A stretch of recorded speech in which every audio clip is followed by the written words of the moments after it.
Finally, it's the 10th of December. And the chick's a bit flighty. 10th of December. It's really hot in Australia, throughout Victoria, New South Wales. And I thought I'd just take a moment. This is, day 3 or 4 of chicks on the farm for the start of 2026.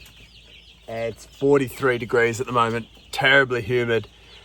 And I thought I'd take you around the farm and just show you how we keep all the animals cool during this warm weather. All the dogs, the chooks as well. These guys, no heat on them and the doors are open, just the man door. And they're super comfortable. I'll have to put the heater on again tonight. Yeah, really so happy with this batch. It is so much easier to brood meat chickens during the summer on farm than in winter, but we'll cross that in a few months, I guess. So come on, let's have a look. We're fortunate to have a fair bit of water on the farm, about 5 megalitres of water stored. Will always be argued by conventional agriculture, especially housed animal agriculture, that having an animal never experiencing stress is the best way for that animal to live. I think as humans, we all know that stress is part of living. We will always go through it. And I would choose for my chickens to be stressed on a hot day whilst being looked after by us than in a cage away from their natural environment. The reality of the hot days is chickens don't drink as much water, they don't eat as much food, and so their egg production goes down. And something you'll notice as well, maybe even in your backyard chickens, is that your egg size will go down, mainly because those chickens are trying to utilize energy to keep cool. Their wings are out, you know, they're panting a lot more, they do use more energy to survive on these days. It's our boy Bozo.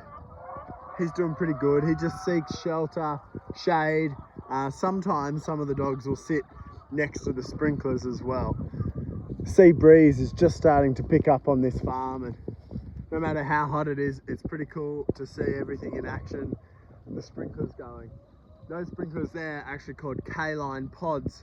They're a New Zealand type of irrigation system that's really robust and quite economical. I had to go into paddock A, but I thought I'd show you this incredible example of regenerative farming and nutrient deposits by chickens. This is Kaikuyu, where chickens have been, where they have not been. Now, it is a really stark difference, and that's something to remember about chicken caravans, is really you only get the impact where the chicken caravan was.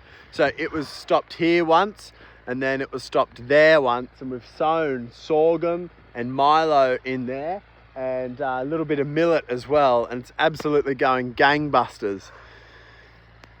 The thing we're really recovering from is actually one of our wettest years ever. We've had just over 2 meters of rain. It does an incredible amount of damage to the soil structure and long-term health of it, mainly because of the weight.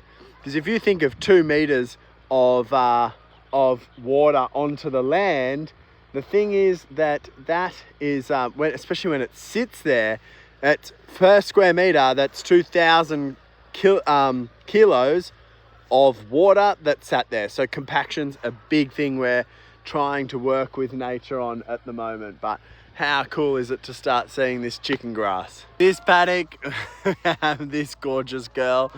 She's looking pretty good. This is Sparkles, one of our original doggos.